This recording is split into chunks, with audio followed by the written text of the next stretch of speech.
जानबूझकर उसे परेशान करता है, क्योंकि उसे पूरा भरोसा होता है कि मियाँ ये चैलेंज पूरा नहीं कर पाएगी। मियाँ घबरा जाती है, करता है और समय खत्म होने से पहले ही बर्गर तैयार कर देता है। वह उसे जाकर बदमाशों के सामने रख देता है। ये देखकर वे सभी हैरान रह जाते हैं, क्योंकि वे चैलेंज हार चुके होते हैं। और सबसे बड़ी बात, उन्हें खुश हो जाता है कि मियाँ ने उससे बात की। वह अपने मन में उसे अपनी परफेक्ट वाइफ तक मान बैठता है और सब बाहर जाता है तो वही बदमाश और उसका लीडर पहले से उसका इंतजार कर रहे होते हैं। वे उसे चारों तरफ से घेर लेते हैं ताकि पहले की हार का बदला ले सके। लीडर पूरी ताकत से उसे पीटना शुरू कर देता है। वह उसका हाथ इतनी जोर से पकड़ता है जैसे अभी तोड़ देगा। इस बारे में बताया तो उसका बुरा हाल कर देगा। इसके बाद वे वहाँ से चले जाते हैं। मियाँ फिर यंग के पास आती है और उसकी हालत पूछती है, लेकिन यंग जबरदस्ती मुस्कुराते हुए उससे सच छिपा रहा है और स्कूल में उसके यंग के करीब जाएगी, उसकी पूरी कहानी जानेगी और जिस तरह उसने उसकी मदद की थी उसी तरह वह भी उसका साथ। कहता है कि आज उसके घर से लाइव स्ट्रीम करेंगे। यंग डर की वजह से मना नहीं कर पाता और उसे अपने साथ ले जाता है। घर पहुंचने के बाद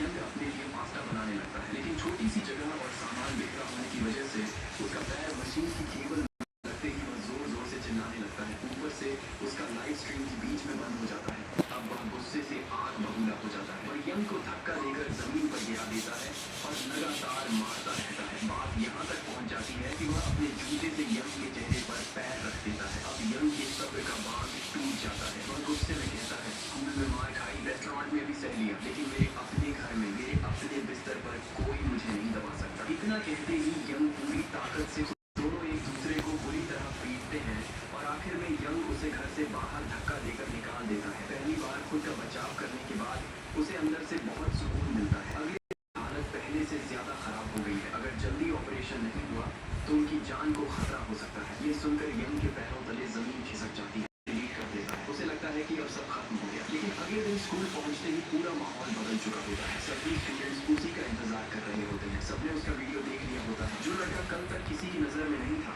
आज पूरे स्कूल में चर्चित स्टूडेंट बन चुका होता है। हर कोई उसी की बात कर रहा होता है। यंग खुद भी समझ नहीं पाता कि अचानक ऐसा कैसे हो गया। तभी वही गैंग लीडर गुस्से से वहां पहुंचता है। यंग की वजह से उसकी इज्जत खराब हो चुकी होती है। वह बदला लेने के लिए आगे बढ़ता है, लेकिन करने का कोई हक नहीं है। फिर उसे गैंग से निकाल देता है और धमकी देता है कि अगर उसने किसी से कुछ कहा तो उसका चेहरा तोड़ देगा। अपमानित होकर निकाला गया लड़का मन ही मन बदला लेने की ठान लेता है। ब्रेक के समय वह स्कूल की रूफटॉप पर यंग से मिलता है। वह एक नया प्लान बताता है। उसका कहना होता है कि दोनों मिलकर गैंग लीडर की सच्चाई सबके सामने लाएंगे। इसके लिए वे उसकी लाइव स्ट्रीम का इस्तेमाल करेंगे। यंग पहले डर जाता है, लेकिन आखिर में माँ के बारे में सोचकर वह इस प्लान के लिए तैयार हो जाता है। दोनों वापस क्लास में आते हैं। थोड़ी देर बाद गैंग लीडर खुद उन्हें अपनी लाइव स्ट्रीम में बुला लेता है। उसका मकसद दोनों की बढ़ती पॉपुलैरिटी का फायदा उठाकर और ज्यादा व्यूज और पैसे कमाना होता है। कैमरा के सामने वह ऐसा दिखाता है जैसे कैमरा में दिखा देता है। गैंग लीडर ये देखकर पूरी तरह घबरा जाता है। वह तुरंत लाइव स्ट्रीम बंद कर देता है